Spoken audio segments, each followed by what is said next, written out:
That may be the literal translation, right? Quickly the boy ran. That's awkward. We don't speak like that. We say the boy ran quickly. Now, all the parts of speech are there. You follow? It's just we communicated those parts of speech in a way and in a syntax that makes sense to a native speaker of whatever the receptor language is. Okay, so essentially, literal translations do that. ESV, NASB, King James, New King James. These are essentially literal translations. There are other kinds of translations. These are more they're called dynamic equivalents. Okay, dynamic equivalents. The most common example of a dynamic equivalence translation is the NIV. Okay, the NIV is a dynamic equivalence translation. What that means is NIV is not as concerned with getting all the parts of speech there as it is with getting the idea across. Okay? Now, that's not necessarily a bad thing. Okay? Unless. So, for example, if you're translating for someone in kind of an informal setting, right? You take someone, you take me with you. Our Tonga speaker takes me somewhere where they speak Tonga and they don't understand me, I don't understand them, but it's an informal setting, just kind of a chat. Dynamic equivalence is fine, right? You want to get the basic idea. You want to get them the basic idea of what I'm saying. You want to get me the basic idea of what they're saying. But if you're a diplomat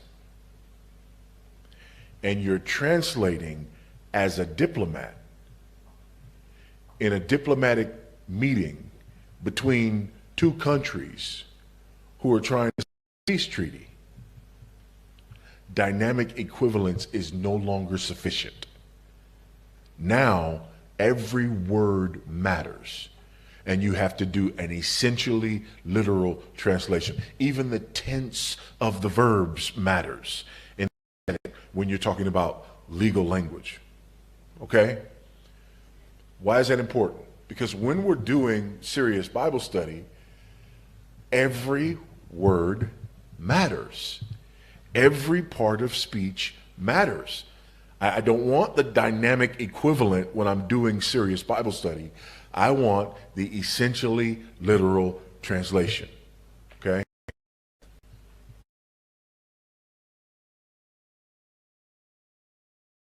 Yeah, so she's asking, what is a good study Bible?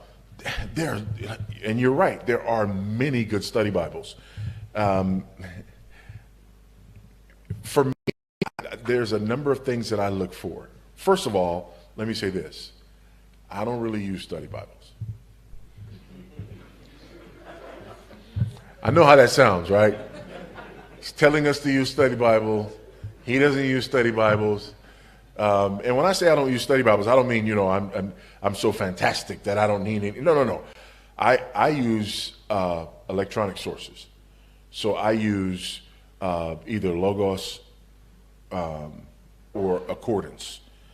I use those sources, which means I have a bunch of study Bibles available to me and a bunch of other stuff available to me that you really can't get in one study Bible, right?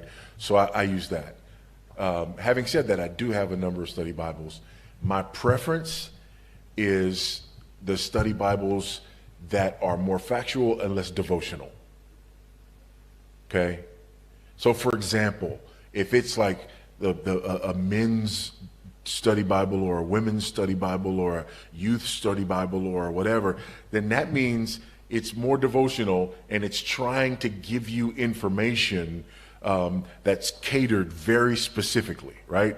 I don't want that. I don't want people to tell me, I want them to give me the information that I need in order to know what the author said, right?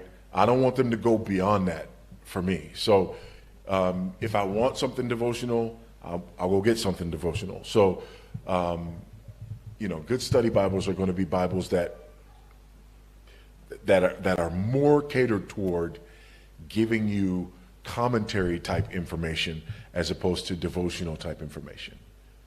Okay. And again, I mean, there's so many out there that are good and are helpful. But for me, I'm always going to go with the electronic sources.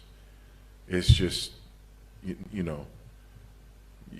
can have so much more information at your fingertips with the electronic sources.